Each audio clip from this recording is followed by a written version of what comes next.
Muy bien, niños, bienvenidos a la clase virtual de física. El tema del día de hoy es movimiento sísmico. Muy bien, entonces nosotros para hablar de este tema, seguramente eh, ustedes ya, todo por no decir todos, han experimentado a lo que llamamos los temblores, a lo que decimos un sismo, pero vamos a aprender mucho más de ellos, ¿no? Cómo se originan. Está bien que digamos sismo, temblor, terremoto, cuándo decir terremoto, cuándo decir temblor, qué es el epicentro, ¿no? Todas esas preguntas nosotros vamos a resolverle el día de hoy.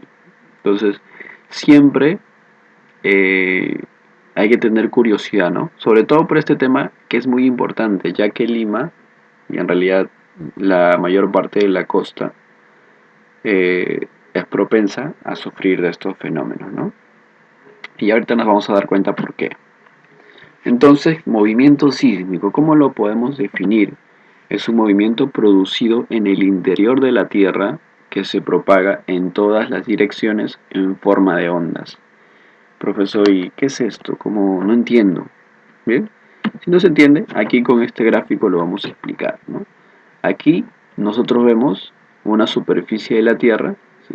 ¿Qué es lo que pasa? Que dentro de la superficie de la Tierra, al interior de la Tierra, existe un movimiento, existe una liberación de energía.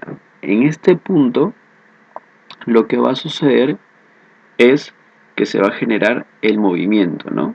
Entonces, este movimiento se va a propagar por medio de estas ondas que se llaman, que están de color amarillo, que son invisibles, ¿no? Pero que transmiten el movimiento llegando así hasta tu casa. ¿Está bien? Entonces, para eso vamos a hablar sobre las partes de un movimiento sísmico, que es el hipocentro. El hipocentro es la zona profunda donde se origina el movimiento sísmico, o sea, es justamente donde se encuentra el movimiento, donde se origina, que está debajo de la Tierra, está al interior de la Tierra. Y hace que se propaga, como ya mencionamos, por medio de las ondas sísmicas, ¿no? En este caso, están de color amarillo, ¿no? Estas serían las ondas que propagan, mientras más lejos va a ser menor el movimiento, mientras más cerca el movimiento será mayor. Justamente donde las superficies, ¿no? Vamos a hablar para eso del epicentro, ¿no? Donde dice, es el lugar de la superficie donde las ondas llegan con mayor intensidad. Entonces, el movimiento se originó aquí, pero ¿dónde llega con mayor fuerza? Justo a este lugar, donde está una casa, puede estar, no sé, un parque, pero una ciudad, puede estar un pequeño pueblo, ¿no? Incluso puede estar el mar, ¿no? Entonces aquí lo que tenemos aquí sería el epicentro, es el lugar de la superficie terrestre donde las ondas llegan con mayor fuerza. Entonces aquí es el epicentro. ¿Quién va a sentir el temblor con mayor magnitud? Justamente los que se encuentran en el epicentro, ¿no? Entonces aquí debemos tener claro la diferencia que hay entre epicentro e hipocentro. Hipocentro donde se generan, epicentro donde llegan con la mayor fuerza, ¿no? ¿Y quién transmite el movimiento, la energía? Las ondas sísmicas. Muy bien. Entonces, decimos, profesor, pero yo no solamente he escuchado sobre los sismos, sino también escuché sobre los temblores, terremotos.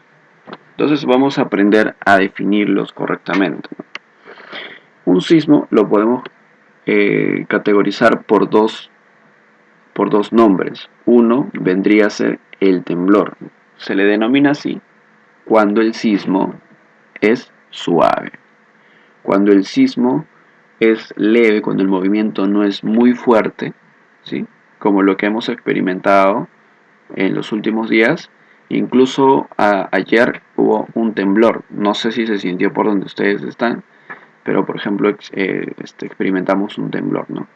Un movimiento sísmico que se originó al interior de la Tierra y llegó hacia la superficie terrestre, ¿no? Entonces, en este caso, el día de ayer, el hipocentro obviamente era el interior de la Tierra, donde se originó, pero el epicentro fue en Ancón, ¿no? Por ejemplo. Entonces ahí fue el epicentro, fue el lugar donde se sintió con mayor magnitud.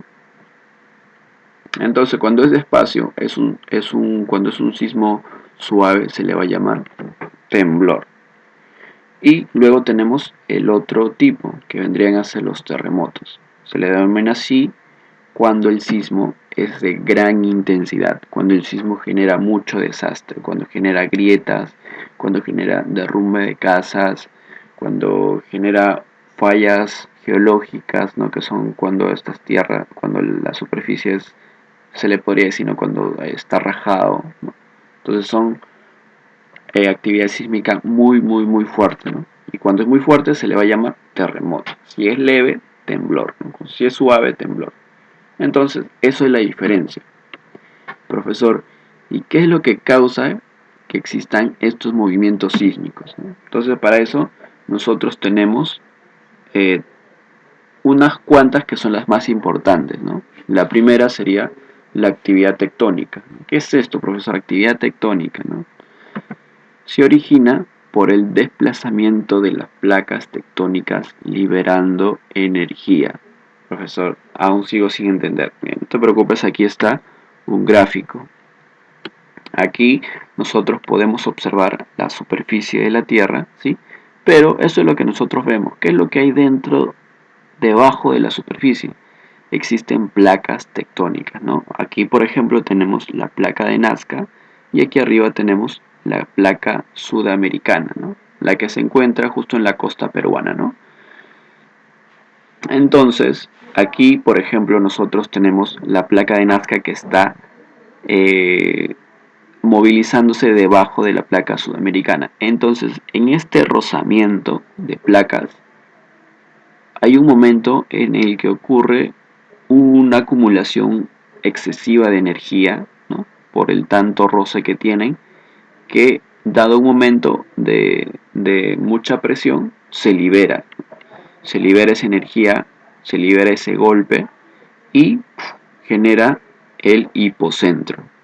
Y de aquí se van generando las ondas sísmicas hasta que llega a la superficie, ¿no? Llamado el epicentro. Y de esa manera se causa los movimientos sísmicos, ¿no? Normalmente son leves, pero hay momentos en el que son muy fuertes y causan desastres y los llamamos terremotos, ¿no? Entonces, esto es la causa por actividad tectónica, pero no es la única. ¿Por qué? Porque también existe la actividad volcánica que nos va a generar temblores, ¿no? Si algunos han tenido la suerte, ¿no? O han tenido la oportunidad de viajar al sur del Perú, por ejemplo, Arequipa, Moquegua, debe saber de qué me estoy refiriendo con la actividad volcánica, ¿no? Porque en esos lugares los sismos son de mucha mayor frecuencia que aquí en Lima, por ejemplo. ¿Por qué? Porque en esos lugares existe mucha actividad volcánica. Como dice aquí, se origina por el ascenso del magma, más conocido como lava, hacia la superficie de la Tierra. Y esto puede generar una erupción, ¿no? Entonces, ¿qué es lo que sucede? Nosotros ya sabemos que existen volcanes, ¿no? Y sabemos que aquí está, ¿no? El magma acumulado que quiere salir hacia la superficie, ¿no? Y muchas veces encontramos superficies o cráteres pequeños. Entonces, al haber tanto magma aquí, con mucha energía, que quiere salir por el cráter, pero es un conducto muy pequeño, entonces aquí se genera una presión muy grande. Y esta presión hace que toda la superficie que está a su alrededor tiemble, ¿no? Generando los temblores. Incluso algunos llegan a tener eh, una magnitud como la de un terremoto, ¿no? Entonces, al momento de que la lava quiere salir el magma, ¿sí? Aquí voy a explicar brevemente qué es la diferencia entre magma y lava, ¿no? Magma se le llama cuando está dentro del volcán y se le llama lava cuando ya está fuera. Esa es la única diferencia, ¿sí? Entonces, al haber mucha presión, va a generar el movimiento sísmico en los lugares cercanos.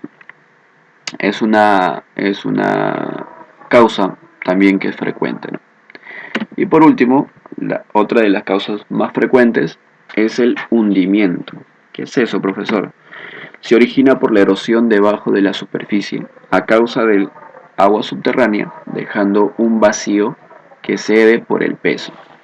Profesor, no entiendo qué es erosión, no te preocupes, aquí lo explicamos. En esta imagen nosotros, aquí tenemos una superficie relativamente normal, ¿no? La tierra, acá incluso tenemos agua subterránea y algunas sustancias como sales que se encuentran debajo de la tierra. Pero al momento de que el agua esté en contacto con algunas sales, esto hace que haya un espacio, ¿no? Que se mezclen y generen un hueco dentro de la superficie. A esto se le llama erosión subterránea, porque está erosionando la superficie interior, generando un hueco dentro.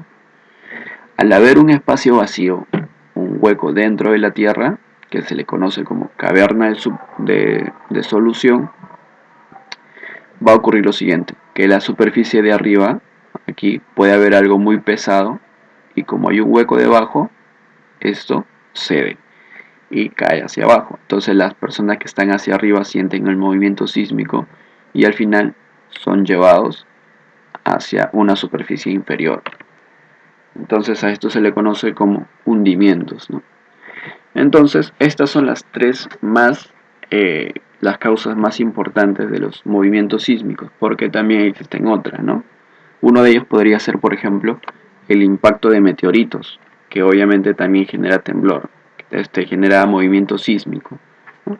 Porque al caer un meteorito es un golpe que hace temblar la Tierra, ¿no? Pero es muy poco frecuente. Por eso es que consideramos a estos tres como las causas principales. Muy bien, chicos, eso fue todo. Espero que se haya entendido. Pueden pasar a la siguiente parte, ¿no? Para resolver la práctica dirigida. Gracias.